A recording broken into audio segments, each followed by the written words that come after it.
We are now on scene 5, page 34. I can't believe it. I can't believe it. I simply can't believe it. We owe back taxes and payments on our church. $50,000.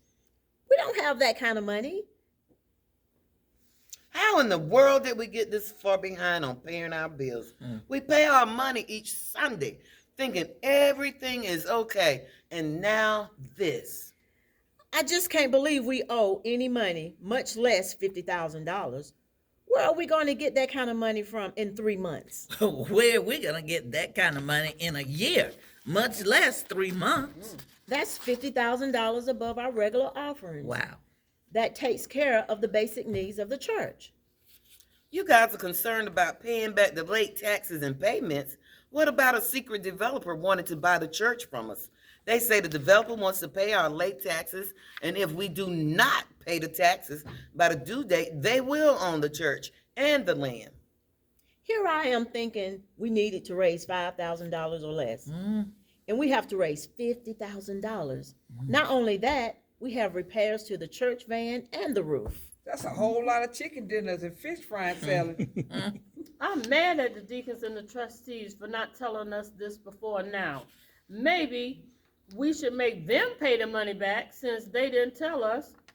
They didn't feel the need to tell us. Are you serious? Have you seen the kind of cars most of the deacons and trustees drive? They don't have that kind of money, and if they do, they sure aren't acting like it. Just look at their suits they wear. Most of them haven't bought a new suit in years. You can tell they old by the way they shine. Shining. Like someone took an iron to them. Here, let me see that jacket. Well, shine or no shine, we better figure out a way to raise the money. Ladies, you know, it is going to be up to us to lead the way. When my mama was living, they would raise money by having 10 to 12 captains who were responsible for raising the money. They would divide the church membership up amongst the captains. Each captain was asked to raise $1,000 or more to help the church budget. They did that twice a year, and they had friendly competitions to see which captain would raise the most money. The members worked together to raise the money. Sometimes Mama would ask the family she worked for to make a donation, especially if the group was not working hard enough or if times were tough. Well, we are definitely in tough times now. I know we were talking about the clothes and cars our deacons and trustees have, but this economy is not helping any of the low income or even the middle class. The rich and the super rich seem to be doing just fine. And we have a lot of low-income families and only a few middle-income people attending our church. Sure would be good to have a few of those sorority sisters and fraternity brothers as members of our congregation. That don't mean nothing. They be dedicated to our church and pay their full tithe. That doesn't mean they will be dedicated to our church and pay their full tithe. When you buy those fancy cars and houses, that means you have larger payments. Well, anyway, now's the time for us to work together, take the lead, and get busy raising the money we need. Now, who are the ladies in the church we can ask to join us? I asked my sister Jessica. She doesn't come often, but she does care about the church and she know a lot of people. And then I asked Miss Joanne to help. She sit a few seats behind me. I'll ask Miss Geneva and Miss Loretta. They sit back there towards the back of the church, and they're always telling me to let them know if they can do anything to help us. Well, that's 4 people, but we need a few more. I'll talk to Miss Linda on the usher board and Miss Shirley who sings on the choir. Both of them love to talk, so maybe they can join us in making some phone calls to the church membership. They also seem to know a lot of people outside the church. That's great, ladies, but we still need a few more in the event one of them tell us no. I know. I'll ask the pastor's wife, Miss Betty, and the wives of some of the deacons and trustees. Since the deacons and trustees didn't tell us anything, perhaps their wives would be willing to work to help us to get out of this situation. Let's call ourselves the Willing Worker Club.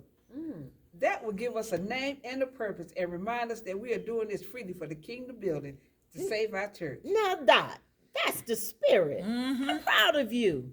You've gone from having not having time to cook, to coming up with a name for us. Do any of you know people who are not members who might be willing to give us a donation? Even some of those Masons, sorority, and fraternity members? The company I work for may be willing to donate, since if I've worked for them a few years and have been very loyal. I work for someone who might be able to donate 100. I'm willing to talk to some of my friends to see if they will donate toward our cause. $10 here and $25 there can add up quickly. I have a few ladies I can tell.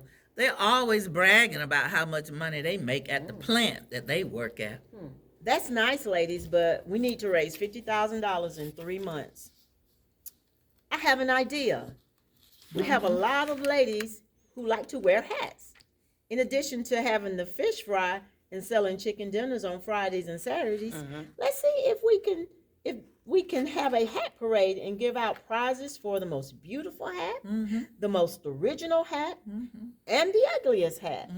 We'll ask the ladies whose names were mentioned to meet us here to make our plan. Divide the church membership up and get busy. I know we have a lot of work ahead of us, but I have faith in God. My faith in God tells me we can do it. Well, I have faith in God too, but this is going to take a miracle to pull this off. Well, the God I serve is in the miracle working business and not the messy business. So let's turn this church mess over to God and watch him perform a miracle. I'm with you, ladies, but No buts about it. Let's get busy calling the ladies and Yes. working on raising this money. While the God I serve can work miracles, he also wants us to do our part. I feel so good about this. Let's sing a song and pray before we leave here. And I've got just the song.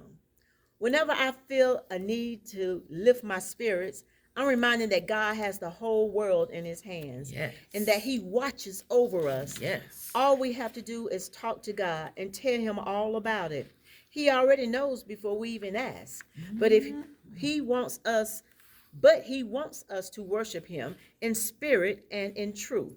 So if God cares about a little ugly sparrow, then I know if it is his will, we are going to raise the money we need and more. Amen. Okay, so we've finished that song. We are at the very end on page 39. Very good, ladies.